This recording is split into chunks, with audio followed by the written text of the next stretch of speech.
Bonjour tout le monde. Alors ce matin, je veux revenir sur le cas de l'école Bedford et plus largement sur la place du religieux dans nos écoles, suite notamment à l'entrevue du ministre Drainville hier soir à Tout le monde en parle. La première chose qu'on doit faire lorsqu'on veut régler un problème, c'est d'être capable de le nommer. Et il y a un problème spécifique dans le cas de nos écoles, c'est celui de l'entrisme religieux et de l'entrisme idéologique. Et dans le cas de l'école Bedford, il s'agit d'un cas d'entrisme islamiste. C'est quoi l'entrisme? C'est quand une poignée de personnes prennent les commandes de toute une institution et ils font régner un climat de terreur pour imposer leur religion ou leur idéologie. Donc, si on n'est pas capable, parce que hier, le ministre Drainville, je suis stupéfait lorsqu'il a affirmé que ce n'était qu'un cas de divergence idéologique, mais on n'était pas nécessairement dans le religieux, que ce n'était pas clair. On est ici devant de l'aveuglement volontaire, là, et il faut être capable de nommer le problème si on veut trouver des solutions. Il y a des failles dans nos règles, dans nos politiques publiques.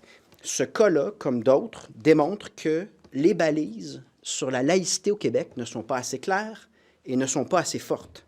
Ça démontre donc non seulement le bien fondé du principe de laïcité, mais la nécessité de revoir on en est où, puisqu'à l'évidence, ça n'a pas fonctionné. Mais il y a une dimension religieuse, d'envahissement du religieux dans l'espace public et dans nos écoles qu'il faut absolument nommer, sans complaisance ni hypocrisie. Et j'en profite pour dire que le cas de Bedford, il est intéressant parce que les professeurs qui ont voulu offrir une résistance à cet entrisme religieux, ils sont maghrébins. Et c'est important de le dire parce que ce n'est pas une question de Québécois chrétiens ou Québécois laïcs contre des Québécois musulmans. On est tous ensemble dans la recherche d'un modèle dans nos écoles qui est respectueux de tout le monde et qui ne verse pas dans les dérives idéologiques et les dérives religieuses. Il me semble que ce n'est pas trop demandé, mais ça semble être trop demandé lorsqu'on regarde les paroles du ministre Drainville, qui également nous explique qu'il a suspendu les enseignants la veille de Tout le monde en parle, alors que c'est su depuis au moins 2019, et que ça témoigne de rien, que ça ne veut rien dire. Laissez-moi faire un deuxième constat courageux, mais évident là, pour n'importe qui s'intéresse. Cet entrisme islamiste a un lien avec tout ce qu'on entend sur la loi 21 depuis des années. C'est-à-dire qu'aussitôt que tu nommes la laïcité, puis j'en sais quelque chose, là, aussitôt que tu nommes la laïcité comme principe de vie de société au Québec, tu as des chances de te faire traiter de raciste. Il y a une mouvance anti-loi 21 qui est très agressive et qui explique la peur d'agir de tout le monde. Là. Quand vous avez là, des professeurs, des gestionnaires, des directrices de centres de services scolaires, des ministres, des sous-ministres, puis personne ne fait rien pendant des années, c'est parce qu'ils ont peur de discuter de ces choses-là, de peur d'être aux prises à défendre qu'ils ne sont pas racistes, alors que ça n'a rien à voir avec les races. En passant, là, le concept de race n'a aucune validité. Là. On est ici devant des modèles de société. Est-ce que l'école est un lieu pour endoctriner sur le plan religieux? La réponse, c'est non, et c'est une volonté démocratique claire des Québécois. Et merci. Puis en fait, je présente mes excuses à ces professeurs maghrébins qui ont tenté de suivre le programme du ministère et de mettre des balises qui pourtant sont très claires au niveau de la laïcité dans la loi et qui ont été contraints, qui ont été abandonnés par le système, abandonnés par leurs syndicats et qui ont été contraints de quitter. Je m'en excuse au nom de la société québécoise, à défaut que le ministre le fasse. Et je pense qu'il est grand temps qu'on nomme ce qui se passe avec honnêteté et respect, parce que ce n'est pas une question de musulmans, chrétiens ou athées. C'est une question de règles communes et ça devrait nous unir si on a le courage d'en parler avec transparence et honnêteté. Et je le dis, je l'ai dit récemment, je le répète, ça témoigne également d'un problème de mixité dans nos écoles. Là. Donc, évidemment, si dans les écoles québécoises, une communauté culturelle ou une communauté religieuse est fortement majoritaire, si on combine ça avec l'absence d'évaluation de la situation ou une omerta de peur de se faire traiter de raciste, mais il ne faut pas se surprendre. Donc, j'ai parlé de ça récemment, la mixité dans nos écoles, j'y crois.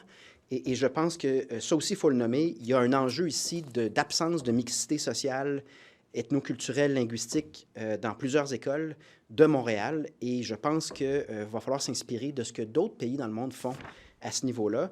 Donc, je rappelle, c'est quoi la laïcité? C'est quoi l'esprit de la loi en ce moment au Québec? C'est de soustraire nos enfants au prosélytisme religieux, c'est de garantir la liberté de penser, la liberté d'expression de tous les jeunes, qu'ils soient religieux ou non religieux, donner de l'espace à tout le monde.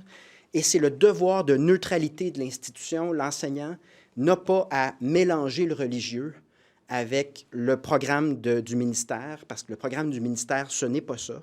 Et ça s'applique à toutes les religions. Et on peut être tous unis là-dedans.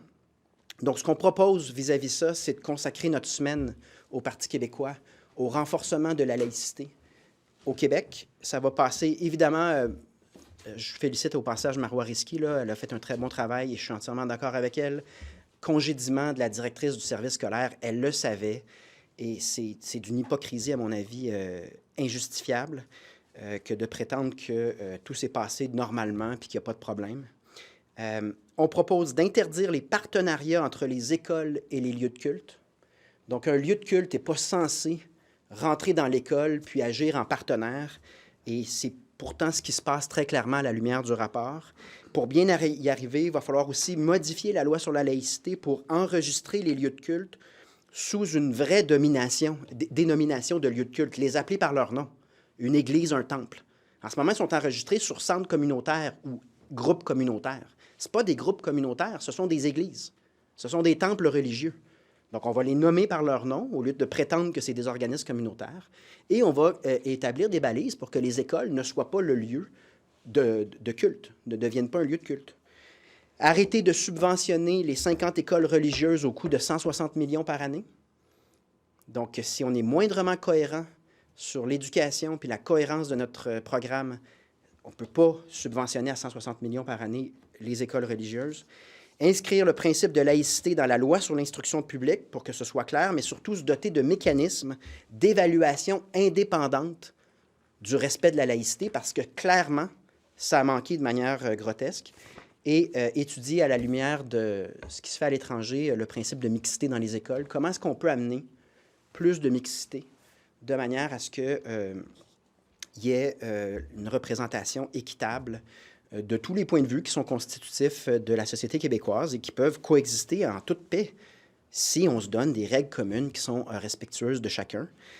Et on aura d'autres propositions à faire au cours des prochains mois. Comme je vous dis, on va consacrer notre semaine et plusieurs semaines au renforcement de la laïcité.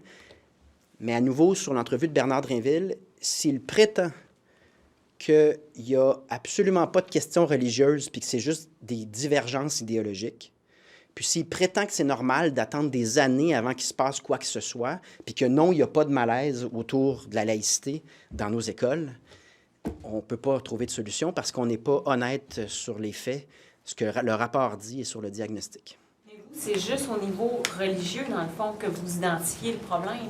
C'est parce qu'il y avait aussi le syndicat qui n'est pas intervenu. Il y a une grosse portion relation de travail aussi. Vous avez raison. Vous avez raison.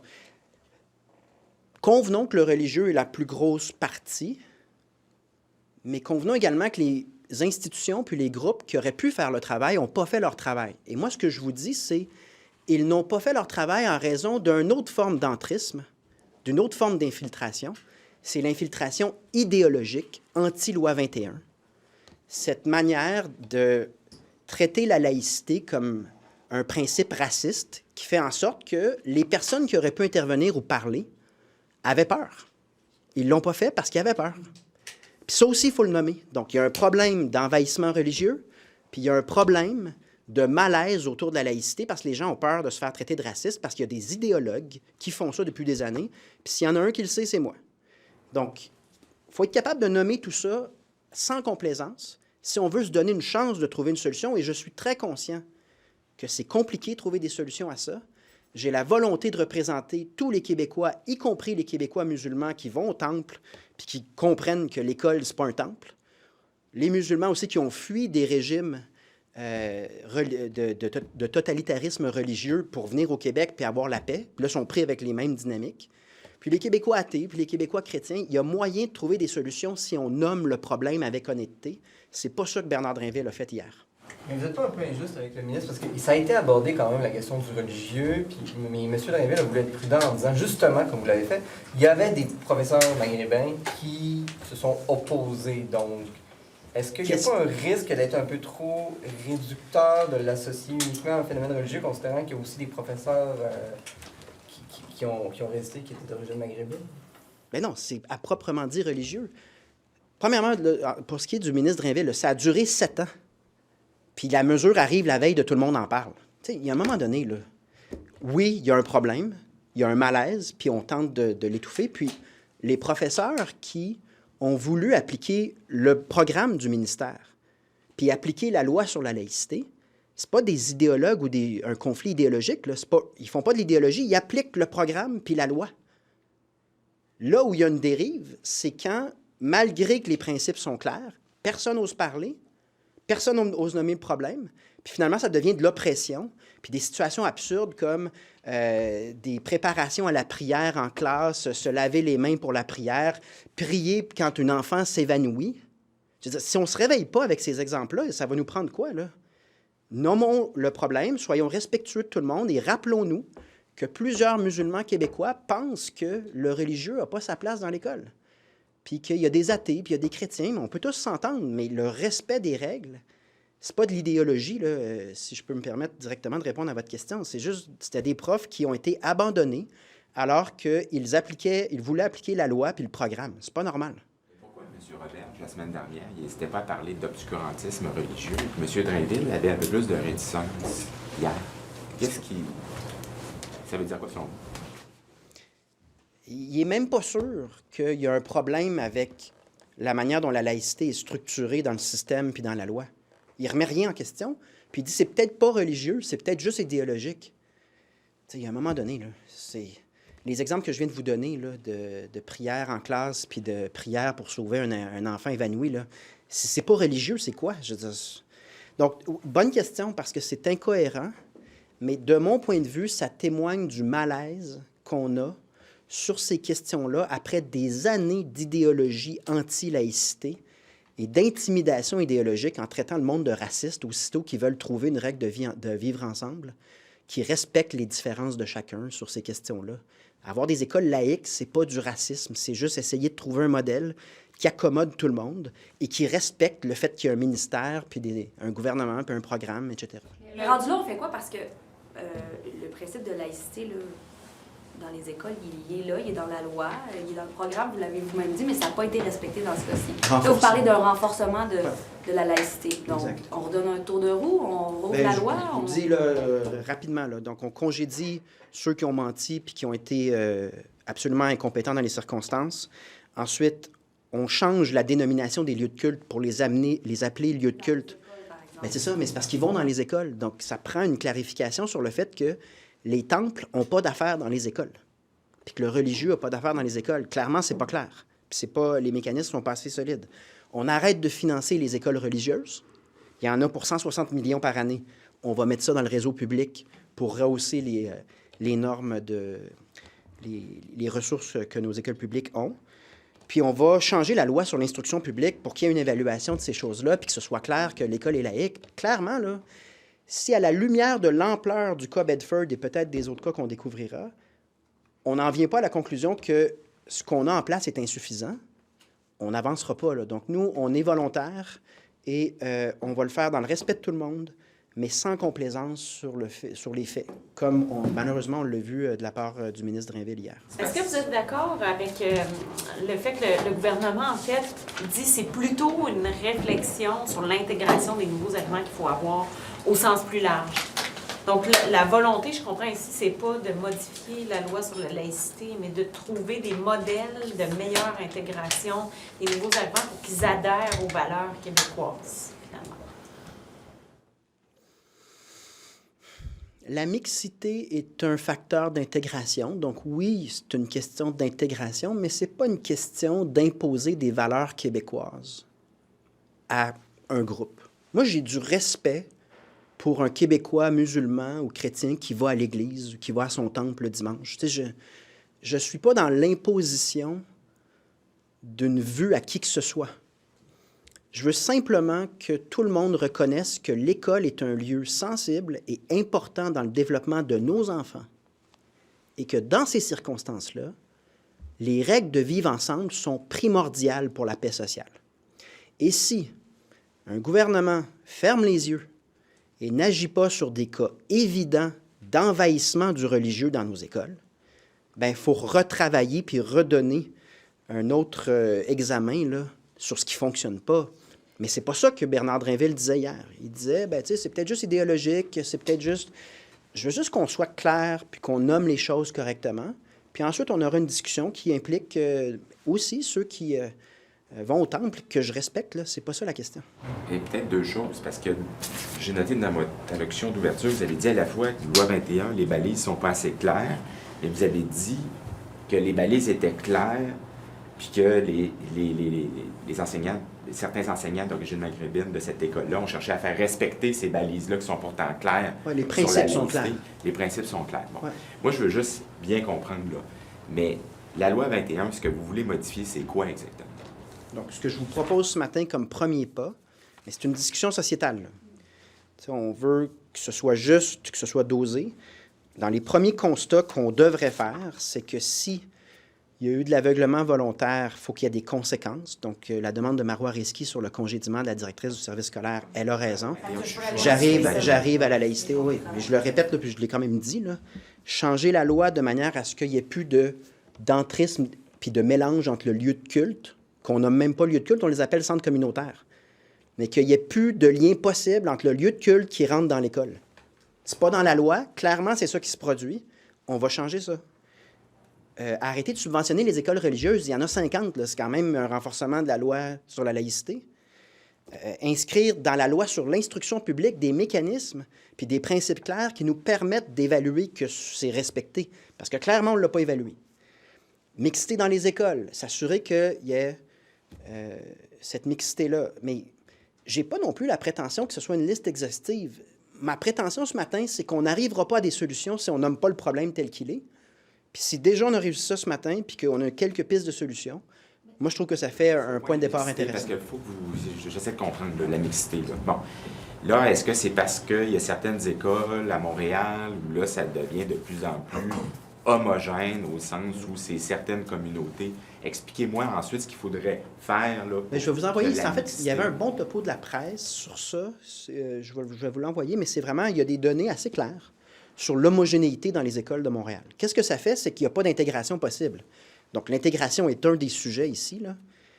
On ne peut pas s'intégrer à la société québécoise s'il n'y a pas de trace de la société québécoise en termes de langue ou de mentalité ou de principe, dans le sens que le danger, puis c'est pas propre au Québec, là, on le voit un peu partout en Occident, si dans des écoles, il y a un pays dans le monde où une croyance religieuse qui est représentée à presque 100%, là, je ne veux pas exagérer, mais qui est vraiment majoritaire, c'est prévisible qu'il n'y aura pas d'intégration à la société d'accueil. C'est prévisible qu'il va y avoir aussi une tentation de répéter ce qui se fait ailleurs dans le monde. Et rappelons que dans plusieurs pays dans le monde, il n'y a pas de paix sociale. Moi, il faut mettre des quotas. Ce qu'on propose, c'est d'évaluer ce qui se fait à l'étranger parce que ça s'est posé en Europe, notamment au Danemark. Donc, tu sais, ce matin, là, je vous arrive avec des constats sur l'entrevue d'hier du ministre. Danemark, qui m'inquiète. que je comprenne.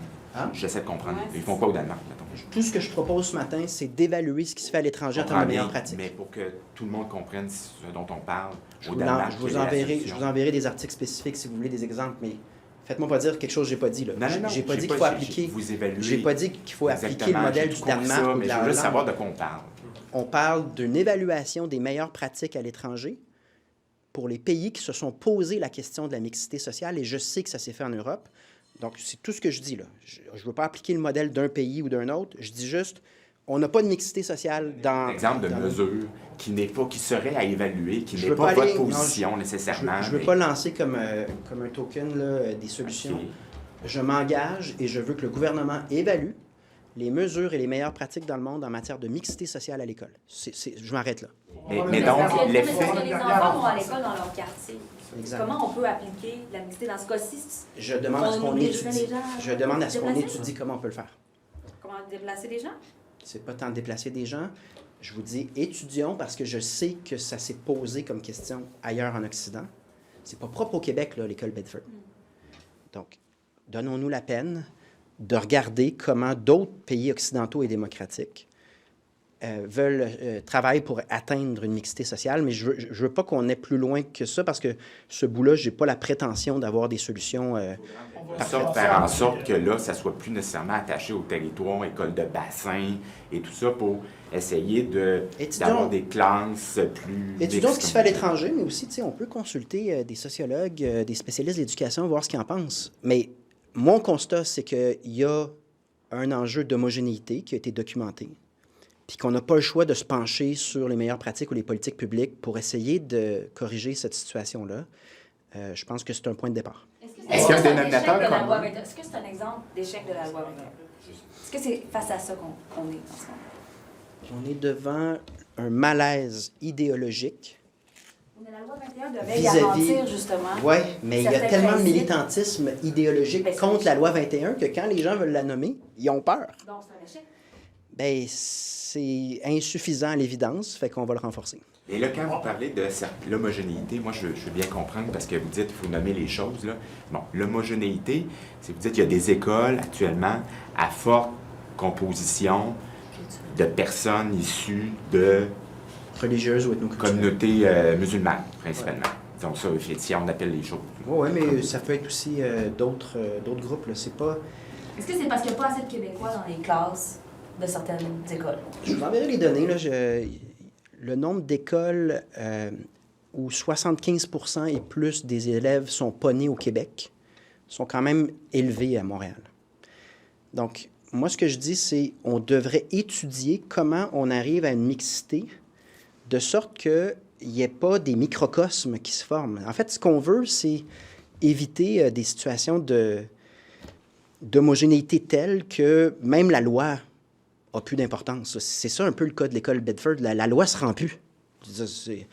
Donc, étudions-le, puis... J'ai de la misère à voir comment, parce que, je veux dire, vous pouvez pas non plus dire à une famille, bon, mais dans cette école-là, il y a suffisamment d'enfants de telle origine, fait que vous, on va vous demander d'aller dans l'école de l'arrondissement voisin. Tu sais, comment vous faites pour... C'est toutes des bonnes questions, mais on peut pas éviter de nommer la situation, parce que c'est sûr qu'on va éviter de trouver une solution.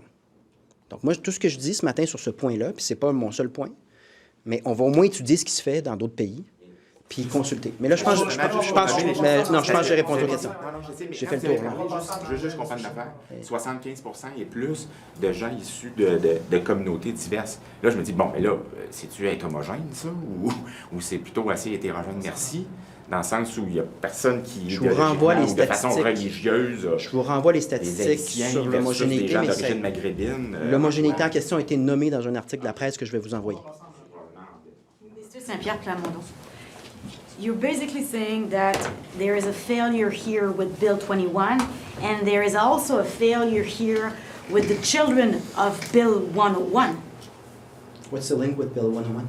You have the children of different cultural communities having their own religion in francophone schools, and you're basically saying that there is an homogeneity, like they come with their own values, but they are children of Bill 101.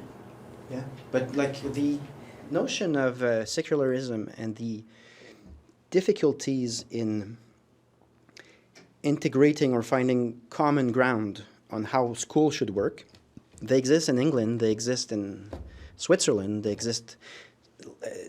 really, those are two topics. So you can speak English, you can speak Italian, you can speak any language. There's a question everywhere in the Western world right now as to how you make sure that there's an acceptable space for everyone in schools. And in the case of Bedford, obviously there was no space for anything but a religious approach to school. And it's against Quebec's law, but what's striking is how long the situation has happened in total knowledge of everyone, and I think that's because people are scared. They're scared of being told that they're racist simply because they want secularism and simply because they want the law to apply. And that's not normal. So this morning, what I want to do is just to address the problem by naming it, by being clear, because yesterday what Bernard Drinville did is to go around the problem saying, oh, it might be just ideological. Has nothing to do, maybe it has nothing to do with religion. Come on. It's a really bad start because you can't find solutions to a problem that you can't even name because you're scared. You can't do that. And this has nothing to do with Muslim Quebecers being different than Christian or Quebecers who don't believe in God. Really, those teachers who opposed the religion entering the school were from Maghreb. And they were loyal to the law and to the program, and we let them down. And we should be ashamed of that. We should apologize. With Bill 101, Bill 21, I mean, the secularism bill, teachers in public schools can't wear religious symbols when they are teaching. So you're basically saying that's not enough. The problem here is that the law doesn't necessarily apply in our schools. And it's also with notions more attached to radical left thinking. Things are being taught in our school. The government tells us this is not part of the program. This shouldn't happen. But then you look at what happens in schools, and it's the opposite. It's not normal. So where do you want to act? Where do you want to act? So we're saying we need to take notice that it's a problem of religion entering our schools. We need to notice that the current law and the current mechanisms are obviously not functioning well. And we're starting a week that will be dedicated to reinforcing secularism in Quebec with the following suggestions. Start with firing the director of the service center because she knew, and obviously there's something that went wrong. And then make sure that the law on public instruction is modified to include secularism, to include a mechanism of independent mechanism to evaluate that the law is respected. Make sure that from now on, temples, whatever the religion, are being identified as religious temples and not as community groups, because they're not community groups, and that they're now prevented from entering schools. Because if they become one, if the temple and the school becomes one, the obvious evidence here is that it becomes a religious school.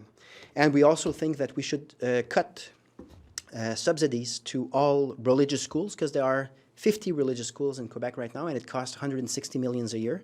And it's totally incoherent with our goal to have a common program. And I'm critical of the program, but we need to agree on the principle that there should be a common program that applies everywhere, and it's not up to every religious or ideological person to decide what's going to be taught in school. We are a democracy. We need to agree on things. And if we start from there, I think we can go somewhere, but we cannot do what Bernard Drinville did yesterday. That is to not name the problem, to go around the problem and pretend it's not about religion, pretend it's not about intimidation, and we need to say things as they are. And if we say that, we can start talking about solutions. I just want to clarify. Are you saying that the situation with Bedford is an illustration of the failures of Bill 21? Do you feel like Bill 21 didn't go too far? I just want to clarify that. I think it's an illustration that Bill 21 is not effective, is not sufficient, or maybe it's just not applied. Because Bill 21 has been associated so much with racism, whereas it's really rules about how religion should be in our institutions or not. In the case of Bedford, the religion became a part of the school and it's not part of the program.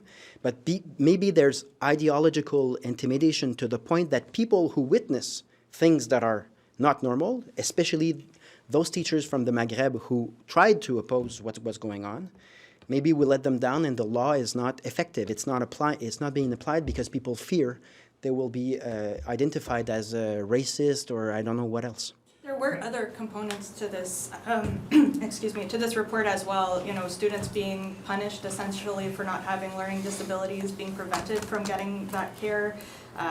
There was also, you know, the issue of certain teachers using language to isolate other teachers. Why is it that you're choosing to focus on secularism specifically today? Because all those behaviors are connected, clearly connected, to religious beliefs and religious overtaking of the school.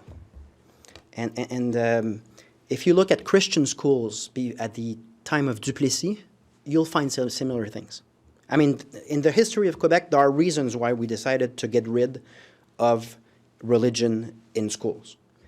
And so it's not a question of which religion. It's a question of whether religion should be in the school and whether we should accept that the program and the law doesn't apply in certain schools because some groups have taken over. It's not normal. J'ai retrouvé l'article, parce que je sais que l'article, on fait référence de ma collègue Louise Duc, je m'en souviens bien. Là. Mais justement, l'enjeu, c'était le fait que les francophones vont à l'école privée. C'est de telle sorte que, fait que je me demandais le lien que vous faites. Je pense que j'ai été clair, j'ai répondu. Ouais.